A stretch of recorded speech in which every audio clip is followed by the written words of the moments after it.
3장 13절 말씀. 제가 가지고 있는 성경, 신약성경 336페이지입니다. 데살로니가 후서 3장 13절 말씀. 우리 함께 합독하도록 하겠습니다. 함께 있습니다. 시작. 형제들아, 너희는 선을 행하다가 낙심하지 말라. 기도하겠습니다. 주님 감사합니다. 오늘도 주님의 은혜 가운데 금요 말씀 기도회로 우리를 불러주심을 감사합니다. 주님, 우리 기도할 수 제목도 또 주님께서 생각나게 하시고 또 부르질 수 있도록 우리에게 마음을 또 주시고 그 마음 가운데 위로와 평안을 갖게 하여 주시옵소서. 오늘도 주시는 말씀을 붙잡고 또 주님을 바라보기를 원합니다. 주님, 성령님께서 우리의 마음을 붙잡아 주시고 또 우리의 마음을 또 다른 곳이 아닌 오직 주님만을 바라보게 하여 주시고 주님이 말씀하시는 그 일들을 행할 때 낙심하지 않도록 인도하여 주시옵소서. 주님 아버지 감사합니다. 이 모든 거 예수 그리스도 이름으로 기도드립니다. 아멘. 아멘. 우리 인사 나누도록 하겠습니다. 주님으로 사랑하고 축복합니다. 네, 주님으로 사랑하고 축복합니다. 네, 주님으로 사랑하고 축복합니다. 네.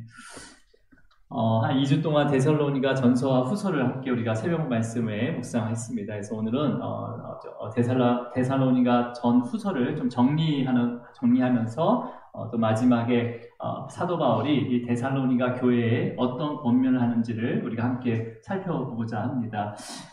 데살로니가 교회에 보내는 편지 두 통이 바로 전서와 후서입니다. 그래서 또 이 전후서를 이렇게 한꺼번에 묶으면요, 두 가지 주제입니다. 뭐냐면 핍박과 박해에 대해서 감사할 수 있는 이유들을 또 설명을 해주고 그 가운데 하나님의 뜻에 대해서 설명을 해주고 있습니다. 그리고 또 이제 후서 후반부에 보면 이제 내부적인 데살로니가 교회의 내부적인 문제가 있었어요. 그 문제는 이제 거짓 교사와 잘못된 이 종말론에 대한 권면을 사도 바울이 하게 됩니다. 우리가 첫 번째 서신 중에 가장 중요한 것은 하나님의 뜻이었습니다. 하나님의 뜻이 무엇인지를 또 데살로니가에 있는 성도들에게 바울이 설명을 해주셨어요. 설명을 해줬습니다. 어떤 거였냐면 하나님의 뜻은 우리가 어떤 상황에 처하든지 화목해야 되고 또 참아내야 되고 선을 따라야 되고 그다음에 항상 기뻐하고 쉬지 말고 기도하고 범사에 감사하는 것이 그리스도 예수 안에서 너희를 향한 하나님의 뜻이다라고 이렇게 권면을 했습니다. 그래서 하나님의 뜻이 그리스도 안에서 우리가 항상 기뻐해야 되는 거죠. 그리고 항상 쉬지 않고 기도해야 되고 또 감사해야 되는 게 하나님의 뜻이라고 설명을 했습니다. 하지만 우리가 이러한 하나님의 뜻을 안다 하더라도 이 뜻을 우리 스스로 지킬 수 없다는 거죠. 그죠? 지킬 수 없습니다. 우리가 뭐예요? 화목을 지키는 것보다 깨는 게 더 쉬워요. 그죠? 화목을 지키는 것보다 깨는 게 더 쉽고, 그 다음에 또 참는다고 하지만 참는 척 하는 거지, 참는 척 할 때가 더 많다는 거죠. 그리고 참다 보면 막 이제 마음에 쌓이고 이제 화병이 나서 이제 그 화병에 지쳐서 오히려 더 마음이 침체되고 우울해질 때가 있게 되는 거죠. 그리고 또, 쉬지 말고 기도하라고 하지만은 또 우리가 계속 쉴 때가 더 많아요. 그죠? 쉴 때가 더 많고 또 기도하고 싶은 마음조차도 생기지 않을 때가 있습니다. 그러면서 기도하면서도 내가 무슨 기도를 하고 있는지도 모를 정도로 딴 생각을 할 때가 더 많죠. 예. 범사에 감사한다는 것은 불가능합니다. 늘 감사한 것도 잠깐이고 늘 불평 가운데 또 불만 가운데 있는 게 우리의 모습이라는 거죠. 이러한 모습은요, 우리는 전적으로 능력이 없다라고 표현을 할 수가 있습니다. 이런 자들을 하나님께서 은혜를 베풀어 주셔서 정말 불가항력적인 은혜를 내려주셔서 우리를 끌어가는 거예요. 네. 끌어가면서 이렇게 만들어 가신다는 거예요. 항상 기뻐하게 하고 쉬지 않고 기도할 수 있도록 은혜를 주시고 항상 감사할 수 있도록 그렇게 만들어 가시는 게 하나님의 뜻이라는 거죠. 하나님께서. 네. 그러니까 하나님께서 이뤄 가시는 거예요. 우리의 모습이 바뀌는 성화는요, 성령님께서 역사하셔야지만이 우리가 변할 수가 있는 거예요. 이 성화의 단계는 죽기 전까지, 이 육체의 옷을 벗기 전까지 이루어지는 거예요. 그리고 이제 영화의 단계로 가는 거죠. 영화의 단계로. 자, 여러분, 이렇게 하나님의 뜻을 우리가 하나님께서 어떻게 이루어 가시는지를 제가, 성도님한테 어떻게 하면 더 이렇게 마음에 와닿을 수 있도록, 설명해 드릴까, 제가 고민을 하다가, 운동선수에 관련된, 이렇게 그런, 마음을 주셨어요. 그래서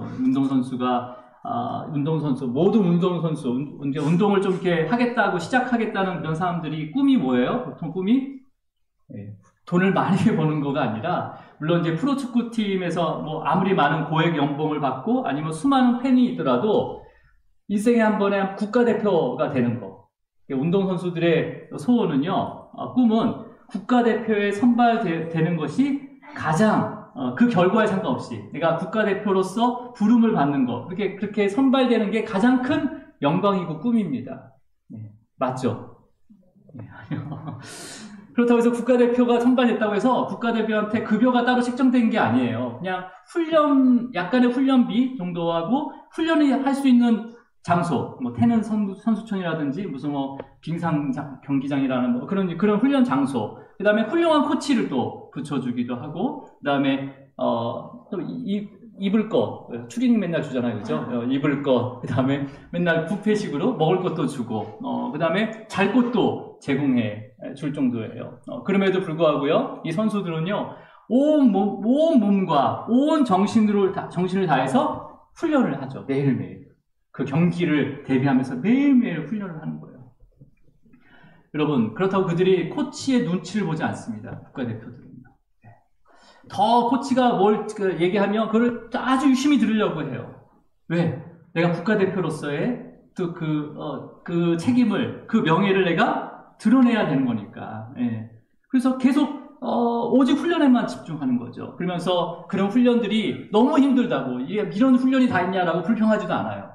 그것을 감당해내는 거죠. 운동선수들이요. 왜 그렇습니까? 국가대표라는 그런 영광이죠. 그런 명예와 그 다음에 그 책임에 대해서 행하고 있는 거예요. 이거는 뭐 이렇게 막 행하라 한 게 아니라 자기의 그 국가대표라는 그 영광과 명예와 책임에 대한 자발적인 행위라는 거죠. 자발적인 행위. 만약에 메달을 따게 되면요, 메달 색깔에 따라서 급여가 메달 급여가 나오더라고요. 연금이 나오더라고요. 제가 찾아봤어요. 그래서 도대체 얼마나 받으실까. 그래서 금메달을 따면요, 메달 100만 원 나오고요. 그 포상금으로 6천만 원을 한꺼번에 받습니다. 그리고 여러분 별로 놀라지도 않지만, 은메달 따면 메달 75만 원 받고 포상금으로 3천만 원을 받아요. 그리고 동메달은 메달 52만 5천 원을 받고, 포상금으로 1,800만 원을 받게 됩니다. 이제 남자들은 병역 혜택까지 받게 되죠. 그것도 국가대표가 된 것만으로도 영광인데도 이런 메달을 따게 되면 이러한 영광을 받게 되는 거죠. 또 메달을 따지 않더라도요, 메달을 순위권에 들어가지 않더라도 내가 국가대표 선수로서 뛰었다는 것 그 자체를 평생 자랑으로 여깁니다. 그죠? 모든 이력서에 몇 년도 국가대표 선발 뭐 이렇게 항상 자랑으로 여기면서 그때를 생각하면 늘 어떨까요? 기쁘죠.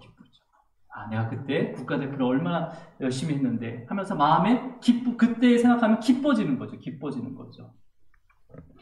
여러분, 이들은요, 물론 자신들의 노력과 그 실력으로 국가대표가 됐지만요, 인터뷰를 하게 되면요, 국가대표로 불러주셔서 감사합니다라고 얘기를 합니다. 그렇잖아요. 제 실력을 이제야 국가가 알아줬군요. 그렇게 얘기하는 게 아니라 그냥 국가대표로서 불러준 것을 감사합니다라고 인터뷰를 해요. 또 보세요. 그런데요, 우리는 저와 여러분 한번 보세요. 우리가 하나님의 자녀가 될 만한 어떠한 자격과 조건이 갖춰져 있습니까? 여러분, 하나님의 자녀가 국가대표보다 낮을까요? 급이? 예. 예수 그리스도의 그 공로 가운데, 십자가의 공로 가운데 하나님의 자녀로 불러주시고 우리를 믿게 하셨어요. 믿게 해주셨어요. 예. 자격도 되지 않은데 어떻게 보면 국가대표로 불러주신 거나 마찬가지예요. 능력도 되지 않은데 우리가 하나님의 국가대표로 불러주신 거예요. 또 경기도 뛰지 않았는데도 불구하고 승리의 면류관을 먼저 주셨어요. 그리고 날마다 우리 삶에 필요한 모든 것을 때마다 일마다 정말 급여 주시듯이 주고 계십니다. 그렇다면 여러분, 우리는 매일 이 영광과 은혜와 사랑에 대해서 기뻐하고 감사하고 있냐는 거죠. 여러분, 이것을 기뻐해야 되는 거예요. 다른 것을 기뻐하면요, 잠시예요, 잠시. 그리고 그러면서 오히려 하나님의 국가대표로서 하나님의 대표로서 마땅히 받아야 할 그 믿음의 훈련을 피해 도망가지 않았냐는 거죠. 의심하고 불평하고 있지 않았냐는 거죠. 우리가 삶 가운데. 유한한 나라, 이런 대한민국이나 또 여러 나라에, 그는 나라가 언제 없어질지 몰라요. 그죠? 뭐, 만년 후면 어떤 나라가 생기고 없을지 모릅니다. 그런 유한한 나라의 대표 선수로 부름을 받은 그 영광을 위해서도 혼신을 다해서 훈련을 받고, 최선을 다해서 경기에 임하고, 지더라도 내가 국가대표로 뛴 것만으로도 영광이었습니다. 라고 말하잖아요. 메달을 따더라도요, 자기를 자랑하는 것이 아니라 국가와 또 나를 훈련시킨 코치들, 그 다음에 함께 훈련한 동료들에게 감사하더라고요. 그러면서 영광을 나누더라고요. 저와 여러분은 영원한 하나님의 나라의 그 국가대표, 하나님의 부르심의 자녀로 불러주셨는데 이미 그 받은 영광을 나 혼자 취하고 있지 않은지, 아니면 그 영광을 가리고 있지 않은지 한번 돌아보셔야 할 것 같습니다. 여러분, 우리는요, 정말 어떠한 자격도 능력도 없어요. 그러니까 그런데도 불구하고 하나님 나라의 그 대표 선수로 선발해 주신 거예요. 불러주신 거예요, 우리를. 그리고 이미 영광의 그 멸관을 소유하도록 그 은혜를 주셨습니다. 그래서 우리는 항상 기뻐할 수 있는 거예요. 여러분, 항상 기뻐하기를 축복합니다. 축복합니다. 그리고 또 이 믿음을 지킬 수 있도록 우리는요, 쉬지 않고 기도해야 되는 거예요. 다른 것 때문에 쉬지 않고 기도하는 것이 아니라 이 기뻐할 수 있는 믿음을 지킬 수 있도록 쉬지 말고 기도해야 되는 거예요. 그 영광의 멸관을 우리에게 쓰여주시고요.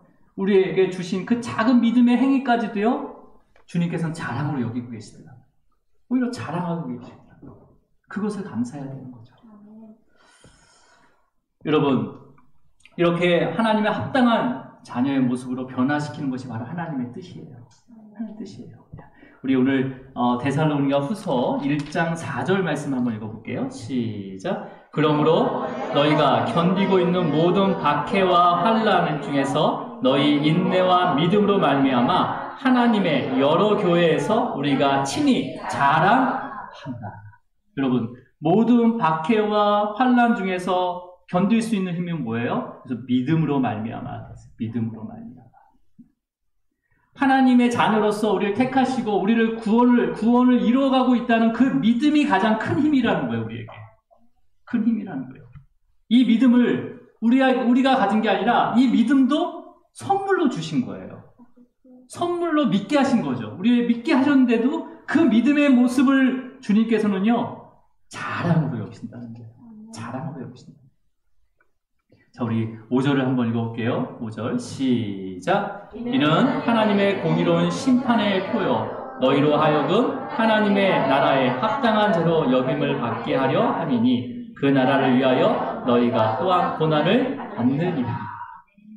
주님께서 믿음을 주시고 그 믿음을 통해서 핍박과 박해를 견디게 하셨어요. 그러한 모습을요, 하나님께서는 공의로운 심판의 표라고 말씀하십니다. 그러한 모습을요.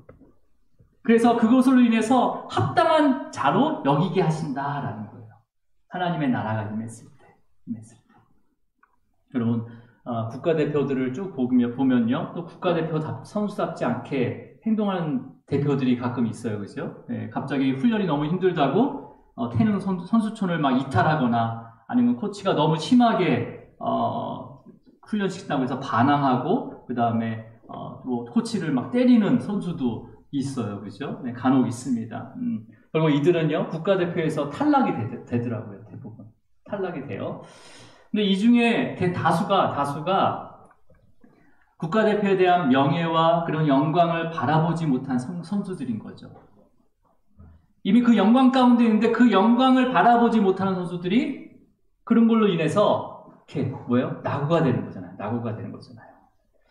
근데 이들 중에는요, 또 이제 조사를 해보면, 특혜를 좀 받았거나, 아니면 또 자신의 이익을 위해서, 그냥 자신의 이익, 국가의 부르심의 영광 가운데, 명예 가운데 온 게 아니라, 내가 국가대표를 따가지고 내 유익을 위해서 간판으로 사용해야 되겠다라는 목적이 있는 사람도 있을 수 있다는 거죠.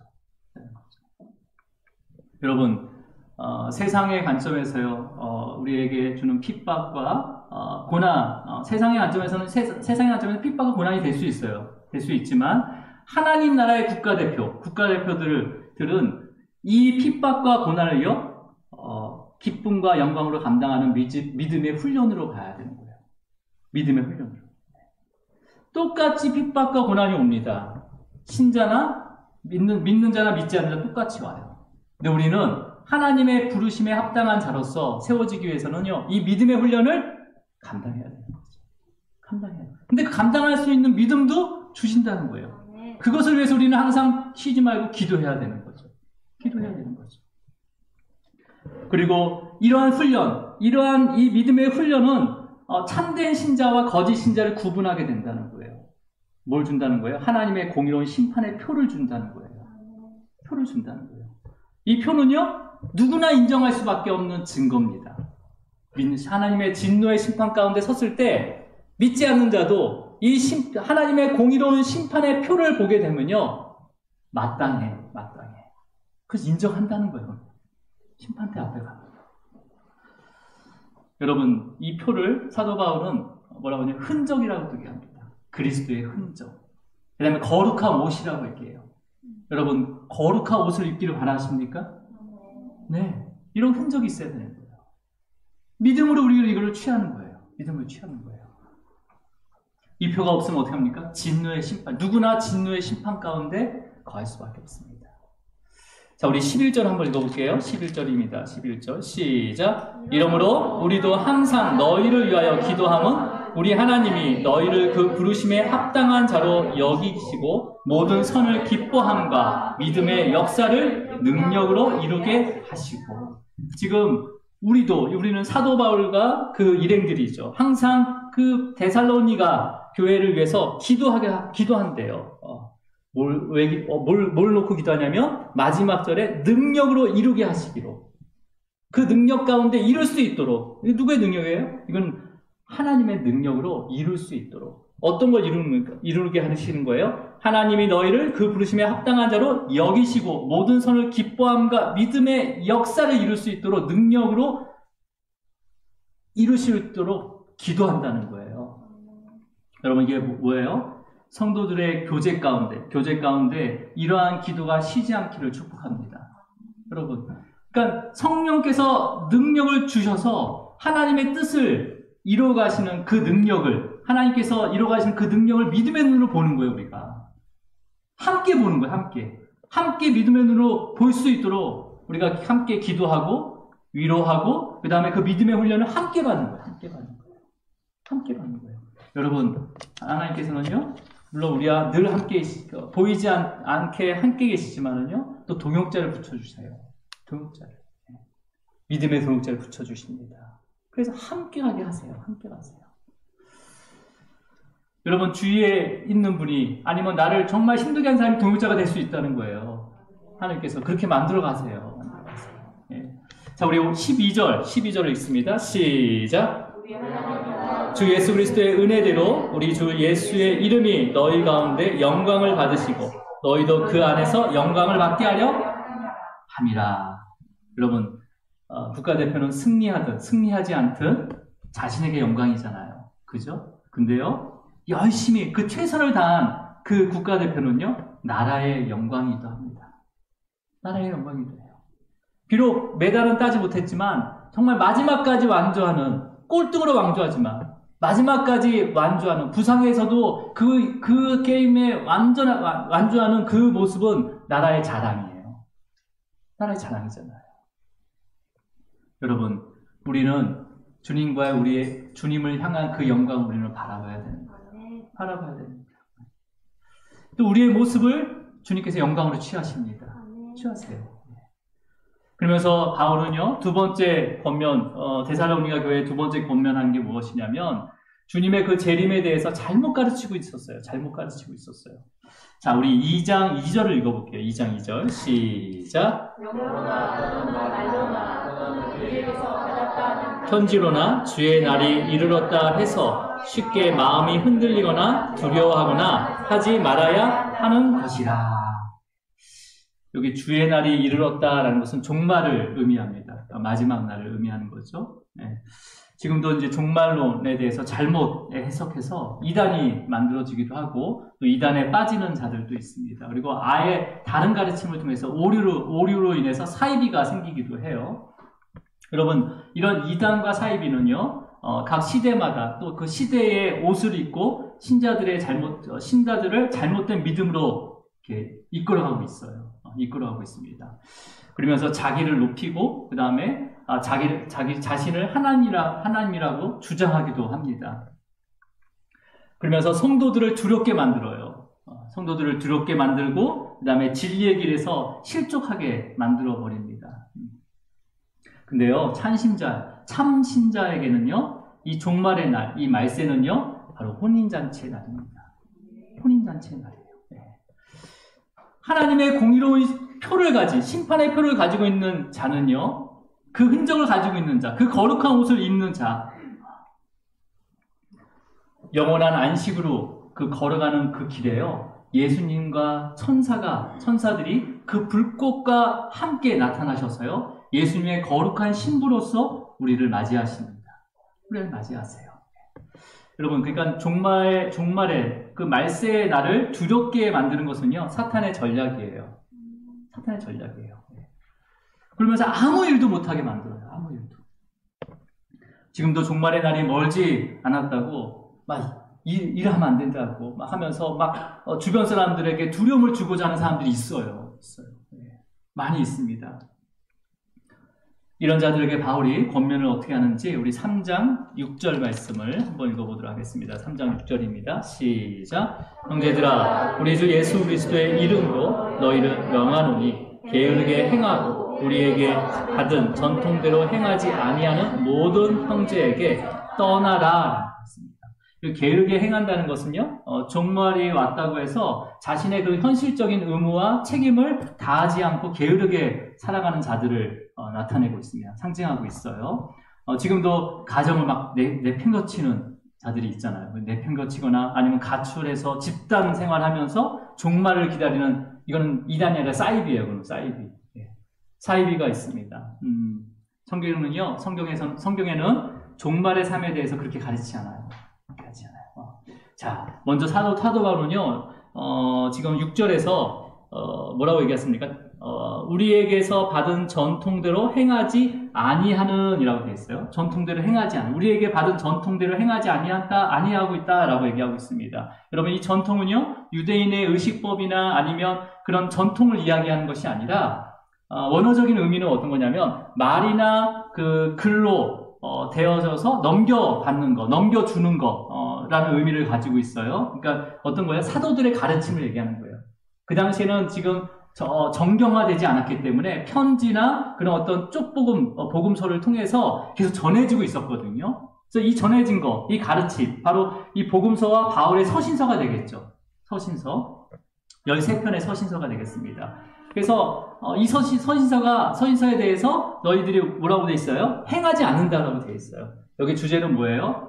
여러분, 사도행전 우리가 묵상을 했지만 사도행전 1장 8절에 예수님께서 지상명령을 하십니다. 승천하면서 하기 전에 분명하게 말씀하세요. 내가 다시 오실 그 종말의 때와 시기는 오직 아버지만 알고 있다라고 말씀하세요. 그리고 제자들에게 뭐라고 합니까? 오직 성령이 너에게 임하시면 그 권능을 받아야 되고, 그 권능 받은 대로 이제 예루살렘과 온 유대와 사마리아와 땅 끝까지 이르러 내 증인이 되리라라고 지상 명령을 하게 됩니다. 그럼 여러분 뭐예요? 어떤 의미입니까? 때와 시기, 내가 언제 올지 상관하지 말고 반드시 그때로 오니까, 안 오는 게 아니다. 반드시 그때, 그 마지막 날이 오니까 그때까지 증인된 삶을 살아야 된다라고 얘기한 거잖아요. 그죠? 여러분, 저와 여러분은요, 오늘을 마지막처럼 최선을 다해서 증인된 삶으로 하나님의 뜻에 합당한 자로 살면서요, 세상이 주를 알 수 있도록, 세상이 주를 보게 해야 하는 것이 우리의 사명인 거예요. 네. 주를 어떻게 보게 해요? 우리의 삶을 통해서 주를 보게 하는 거죠. 예수 그리스도가 살아계심을 알게 해야 되는 거죠. 그렇죠? 여러분, 근데 제자들이 성령을 받았어요? 권능을 받았어요? 근데 더 이상 그 복음이요, 땅 끝까지 전해지지 않는 거예요. 전해지지 않는 거예요. 그러니까 하나님께서 어떻게 하십니까? 핍박과 박해를 주시는 거예요. 스데반을 순교시키잖아요. 그래서 그 핍박과 박해를 계속 주시면서 이들이 어쩔 수 없이 온 유대로 흩어지게 됩니다. 그리고 그들이 땅 끝인 인도까지 가게 돼요. 그래서 거기에 복음을 전하면서 세상이 주를 보게 합니다. 네. 바울이 언급한 전통이 바로 이 복음을 나타내고 있는 거예요. 이 복음을요. 네. 그러니까 이 바울의 모든 편지에는 이 복음이 포함되어 있어요. 복음. 예수 그리스도의 복음. 네. 여러분, 하지만 이 전에 들은 이 전통, 이 복음, 이 서신과 이 복음서를요, 또 잘못 가르치면서 잘못된 종말론으로 인해서 일을 안 하고 게으름을 피면서 교회 질서를 어지럽게 하고 있었던 거예요. 데살로니가 교회가요. 이런 자들에게서 떠나라라고 합니다. 떠나라. 네, 여러분, 여기 떠나라는 것은 절교하라는 게 아니라 휩쓸리지 말아라. 그러면서 3장 마지막에 뭐라고 하냐면 이러한 모든 형제들에 대해서요, 원수로 생각하지 말아라라고 권면하고 있습니다. 우리는 기도해야 되는 거예요. 이들을 위해서, 잘못된 오류와 이단에 빠진 자를 위해서 기도해야 되는 거예요. 우리가 건질 수가 없어요. 이미 거기에 잘못된 가르침에 사로잡혔기 때문에 주님이 건져주셔야 되는 거예요. 우리는 그냥 복음을 전하고 긍휼함을 가지고 기도하셔야 됩니다. 기도하셔야 되는 거예요. 그래서 휩쓸리지 말라는 거죠. 휩쓸리지 말라는 거죠. 자, 우리 7절 한번 읽어볼게요. 7절 시작. 너희가 스스로 아나니 우리가 너희 가운데서 무질서하게 행하지 아니하며. 바울이 무질서하게 행하지 않았다는 것은요, 이것은 이렇게 아주 질서가 어떤 거예요? 질서는 어떤 거냐면 하나님께서 맡겨주신 직분과 사역을 위해서 쉬지 않고 성실하게 최선을 다했다는 거예요. 질서 있게 살았다는 것은. 근데 아무 일 하지 않고 일하지 않고 게으르게 한다는 건 뭐예요? 하나님께 주신 그 사명 가운데 최선을 다하지 않고 잘못되게 살았다는 거죠. 여러분, 물론 사도 바울은요, 전도 여행 중에서 여행 중에서도 천막을 짓는 일을 하면서, 천막을 만드는 일을 하면서 사역을 감당하기도 합니다. 우리 8절 한번 이어서 읽어볼게요. 8절이요. 시작. 음식을 값없이 먹지 않고 오직 수고하고 애써 주야로 일함은 너희 아무에게도 해를 끼치지 아니하려 함이니라고 되어 있죠. 그러니까 어떤 의미예요? 음식값 없이 먹지 않고 오직 수고하고 애써 주야로 일함은 너희 아무에게도 해를 끼치지 아니함이니. 이건 뭐예요? 바울이 내가 벌어서 내가 밥 사 먹었다라는 의미예요? 그런 의미가 아니죠. 주야로 열심히 하나님께 맡겨주신 그 사역들을, 그 직분들을 감당했다라는 거예요. 감당했다라는 거죠. 네. 여러분, 우리가 이제 가끔 이제 사도 바울이 천막을 만들면서 복음을 전했다고 해서 그 사역자들, 요즘에 이제 사역자들이 생활이 어려우니까 이제 직업을 가져서 이제 이중직 직업을 하나 더 가져서 생계에 생계도 이렇게 같이 책임을 질 수 있도록 해야 되지 않겠냐, 이것을 허락해야 되지 않겠냐, 교단마다 그런 이제 논쟁이 있습니다. 여러분, 우리가 이제 이것을 이렇게 이제 이 본문, 그러니까 사도 바울이 천막을 만드는 직업과 그 복음을 전하는 그 사역을 같이 했다는 것을 가지고 이중직을 논의한다는 것은 좀 무리가 있습니다. 이런 건 가능해요. 어떤 거냐면, 신학교에서 신학생에게 신학을 가르치면서 담임 목회를 하는 이중직. 이런 좀 가능합니다. 아니면 이제 사회단체의 복음의 담당 복음 전도사나 아니면 사목, 이제 사목이죠. 이제 회사의 이제 사목을 감당하면서 담임 목사로서 또 이중직을 감당하는 것은 그건 가능해요. 근데 완전히 우리가 삶으로 들어가서 직접 그 삶을 같이 섞어가면서 한다는 것은 좀 무리가 있습니다. 무리가 있어요. 아무리 목사라도요, 그 일반 삶 가운데 섞이게 되잖아요. 그러면 영향을 받을 수밖에 없습니다. 여러분, 사역자는 어떤 자예요? 진리인 복음을 정확하게 전달하는 자예요.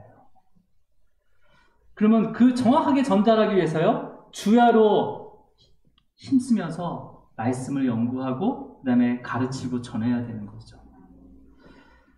이것을 제대로 못한다면 성도들에게 진짜 폐를 끼친 거예요. 그렇잖아요. 이것을 감당하지 못하면 사역자는요, 정말 성도들에게 폐를 끼치는 거나 마찬가지예요. 그러니까 우리가 먹고 사는 걸 가지고 폐를 끼치는 것보다 더 아주 심한 폐를 끼치는 거죠. 부르심에 합당한 삶을 살아가지 못하는 것이고. 네. 여러분, 사역자들이 이런 폐를 끼치지 않도록 여러분 사역자를 위해서 기도해 주시기 바랍니다. 네. 세상이 어떻게 변화가고 있는지 몰라요. 여러분, 우리 10절 한번 읽어볼게요. 10절이요. 시작. 우리가 너희와 함께 있을 때에도 너희에게 명하기를 누구든지 일하기 싫어하거든 먹지도 말게 하라 하였더니. 여러분, 지금 이 말씀, 이건 뭐예요? 일하지 싫어하거든 먹지도 말라라는 것은 뭐냐면 성도들이 각자의 그 삶의 자리에서 주어진 일들을 최선을 다해서 또 그 일을 통해서 하나님의 영광을 나타내야 된다라고 얘기하는 거예요. 여러분, 이것은요, 교회에서 이루어지는 사역만을 거룩한 것이라고 생각하는 게 아니에요. 여러분의 각각의 그 삶의 그 자리에서요, 하는 모든 일, 하나님께서 맡겨주신 일입니다. 하나님께서 맡겨주신 일이기 때문에 그 직장에서, 그 사업장에서 하는 일은요, 다 거룩한 일이에요. 네, 사명입니다. 사명이에요. 그렇다면 먼저 그 일을 선택할 때 기준은 뭐예요? 나의 양심과 그 다음에 어떠한 불법에도 어긋나지 않는 직업을 택해야 되는 거죠. 일을 택해야 되는 거죠. 모든 일이 거룩하다 해서 막 아무 일이나 하면 되는 건 아니에요. 그죠? 내 양심과 그 다음에 보편적인 사회 법에 불법에서 어긋나지 않는 것. 그 다음에 생명을 해하거나 위태롭게 하지 않는 일들을 우리 먼저 택해야 되는 거죠. 그리고 또 우리의 이 일로 인해서 우리의 믿음과 신앙이 많이 흔들릴 수 있다는 것은 또 우리가 피해야 되는 거예요. 그래서 우리는 이것을 위해서 또 기도해야 되는 거죠. 그러니까 우리는 쉬지 않고 기도할 수밖에 없는 거예요. 계속해서 우리가 말씀 앞에 가려고 하면요, 쉬지 않고 기도하지 않고서는 그 말씀 앞에 갈 수가 없는 거예요. 네. 여러분, 그러니까 지금 이렇게 사도 바울이 이런 종말의 날을 잘못 준비하고 있는, 잘못 전하고 있는 자들에게 무엇을 말하는 거예요? 어떤 것을 얘기하는 거예요? 그냥 그 삶의 일터, 그냥 평상시처럼 그 삶의 일터와 또 주님의 몸된 교회 안에서 그 주어진 사명과 그 다음에 직분을 마지막까지 최선을 다해서 감당해야 된다라고 얘기하고 있습니다. 그 감당할 수 있는 것은 어떤 은혜가 있어야 됩니까? 그런 종말이 오더라도 우리를 구원을 이루시는 그 믿음이 있어야 되는 거죠. 믿음이 있어야 되는 거죠. 그래서 그 믿음으로 바라봐야 되는 거예요. 그래서 그 믿음으로 바라봤을 때 우리는 기뻐할 수 있는 거죠. 그 구원의 은혜로 인해서 기뻐할 수 있는 거예요. 그리고 그 믿음이 지킬 수 있도록 기도할 수밖에 없는 거죠. 계속해서. 그리고 그것을 이루시는 주님에 대해서 감사할 수밖에 없는 거예요. 그러면서 하나님의 뜻에 거하는 자가 될 수 있도록 사도 바울은 권면하고 있는 거죠. 그러면서 오늘 본문처럼 절대 낙심하지 말아라 라고 권면하고 있습니다. 우리 13절 말씀 읽어볼게요. 시작. 선을 행하다가 낙심하지 말라. 이 구절은 뭐예요? 지금 종말론적인 삶에 대해서 게으르고 그 다음에 일하지 않는 자들에게 권면하는 말씀이에요. 여기에요. 그냥 얘기한 게 아니라 뭐라고 얘기합니까? 선을 행하다가 낙심하지 말라라는 거죠. 그것을 보면서, 그렇게 게으른 자를 보면서 참된 신자가 그것을 바라보면서 이 선을 행하는 것에 대해서 낙심하지 말라라는 거죠. 자, 보세요. 선을 행하는 게 뭡니까? 그냥 착한 일을 하고 구제를 하고 뭐 그런 것들이 선을 얘기하는 게 아니에요. 여기서 선은 어떤 거예요? 여러분의 그 삶의 자리에서요, 하나님의 그 인도하심에 순종하는 거예요. 하나님의 말씀에 따라 살아가려고 애쓰는 거예요. 애쓰는 거예요. 그리고 우리에게 주신 그 구원의 기쁨, 우리를 하나님의 부르심의 그 자녀로 합당한 자로 세워가시는 그 하나님의 은혜와 그 기쁨을 항상 기뻐해야 되는 거죠. 그래서 우리는 감사하면서 그 종말을 기다리면서 하나님의 그 영광을 우리의 삶을 통해서 나타내고 정말 세상이 우리를 통해서 예수 그리스도를 바라볼 수 있도록 그게 선을 행하는 거예요. 선을 행하는 거. 근데 선을 행할 때 낙심하지 말라는 거예요. 이미 낙심해 있다는 거예요. 낙심해 있다는 거예요. 여러분, 선을 행하다 낙심했다는 것은 뭐예요? 이 낙심이라는 것은 영적인 침체 아니면 그다음에 기진맥진하다는 원어적인 의미에는 기진맥진돼 있대요. 기진맥진. 왜 그럴까요? 하나님과의 교제가 소홀해졌기 때문에 그래요. 하나님과의 교제가 소홀해졌기 때문에.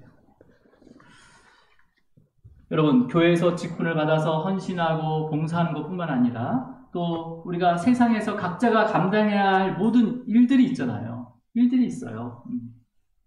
근데 그 일들을 감당하기 위해서는요, 먼저 하나님과의 교제가 끊임없이 이루어져야 됩니다.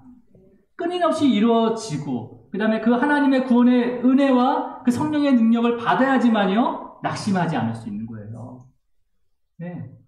그러면서 마지막까지 선을 행할 수 있는 겁니다.